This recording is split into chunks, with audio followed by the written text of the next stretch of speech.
Okay, so I had a couple of requests, people asking how I made my videos, so I'm gonna show you.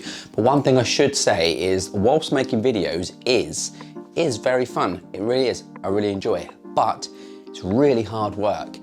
And sometimes filming just a short 10-minute video can take absolutely hours. Generally, a video will start with an idea, one that I've picked from a long list. And this is a list which I've created and I keep on my iPhone. And when I want to film a new video, I'll look through the list and I'll decide. I'll choose something that I think will be fun making, or I'll choose something that may be topical at that particular time. And that list is generally created based on feedback from people that watch my videos, general ideas that I have that I think may be good, may make a good video, that kind of thing. Or they'll come from videos that I've watched on YouTube and that I use for inspiration, shall we say. So yeah, as I said, every video has to start with an idea. So depending on what video it is, will depend on what I do next. If it's a more informative, talking head style video, then what I'll do is I'll start to write a script, because I don't want to get any information that could be quite important wrong. If it's not so much an informative video, or it is, but it's something that I know off by heart, for example, like this video, I can just get on and do something whilst I make the video. So if it is a video like this one that I don't need to script, what I'll do is I will start by plotting out the shots or the angles that I want in the video. So for example, if it were a drone video, there'll be certain shots that I want to achieve and I'll just storyboard them. And I'll storyboard them in a video storyboarding book. Like this one I'm showing you now on screen as part of the B-roll. I try to film everything sequentially. So I like to film in the order that I'm going to edit. So in a timeline from start to beginning. So that means it's a lot easier for me when I'm editing to look through and watch the footage to cut it all together.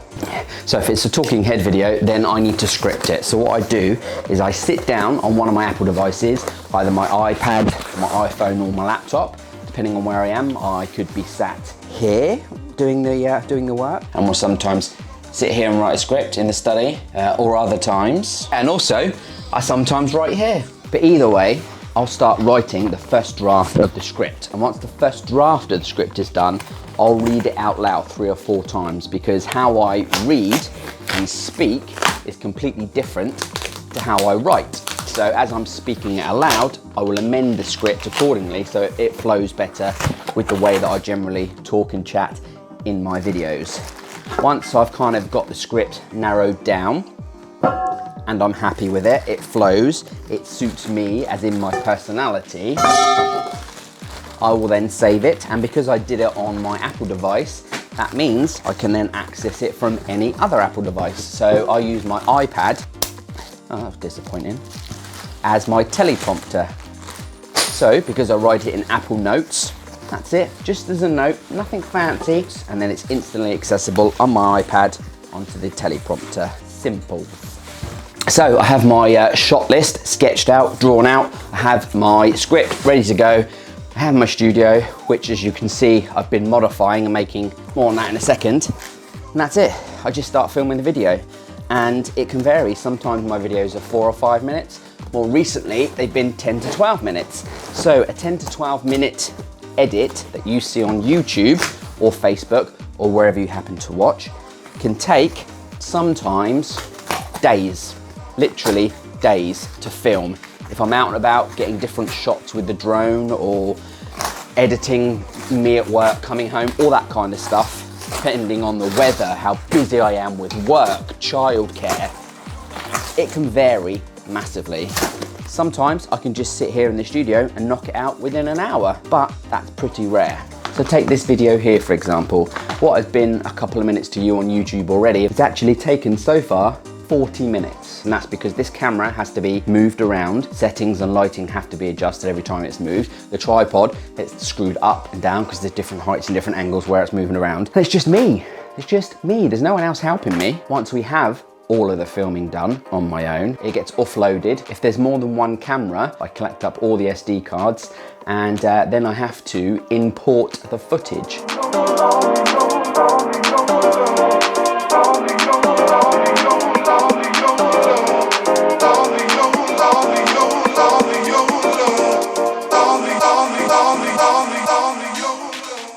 Do you know how hard it is to find one of these? It is hard to find a desk anywhere at the moment with this whole COVID-19 and people want to work from home. It's difficult, so I was very lucky to get the one and only, the last stand-sit electric desk from Ikea this afternoon. And I say I was lucky.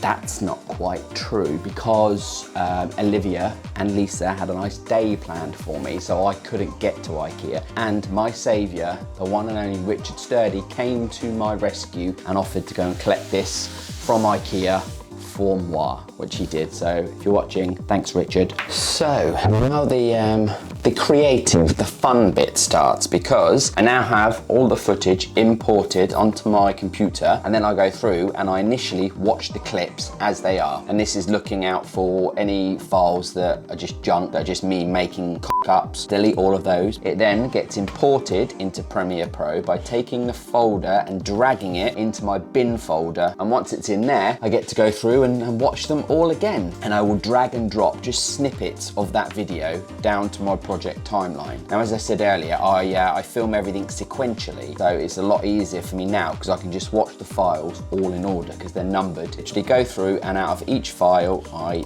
drag and drop to the timeline, take the snippets out until I build up a rough first draft of the entire project. Once I've done that, I then go through and I watch the video again, but this time I watch it on the timeline and I zoom right in, because what I'm trying to do here is at the end and the beginning of each video clip, just cut off the silence where I'm just sat there. So I cut that off the beginning and end of every video file so the video flows more. What I will also do is I will go through and wherever possible cut out any so. And then I have my second draft. And guess what? I watch it again. I go through the timeline for the third time, but this time I am looking at the overall video length. I ideally want it no more than 10 to 12 minutes, and I will cut out anything that isn't crucial to the video. And sometimes I can have hours of footage, so cutting this down to a 10-minute video can be quite hard because sometimes I can be quite funny. I can make some really good jokes. So now on the project timeline, we now have our video, which is pretty much done. I will drop in my intro and my outro video, and then I will start the color grade. Any visual effects such as text flying in, all of that kind of stuff gets done here in Premiere Pro. And I will then jump out of Premiere Pro and I will go to Epidemic Sound, not sponsored. And this is where I get all my stock music. If it's a background track, I can take that into Premiere Pro, reduce the volume so it sits nicely in the background, and I will go through and add in a grade, a color grade. So by adding an adjustment layer above all my footage,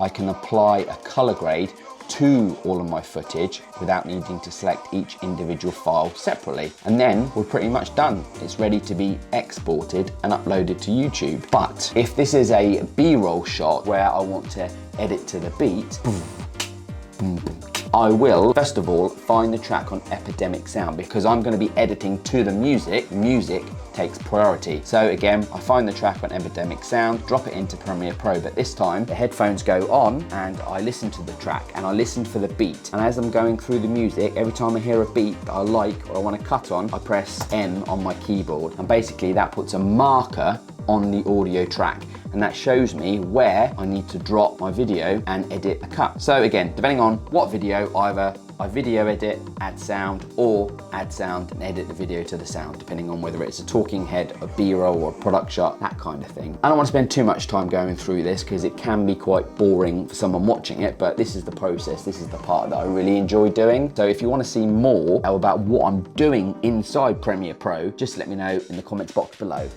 So there you go, that's a video of me making a video. I hope you enjoyed the new little desk setup in the studio, as well as this, which I'm still working on. And as always, thank you for watching. Don't forget, like and subscribe and all of that stuff. And until next time, I will see you in the next video. Goodbye, internet. Throw this shade on me, like they all hate on me. Don't bring that rage on me. Why they throwing shade on me, like they ashamed on me? I thought, what age are we?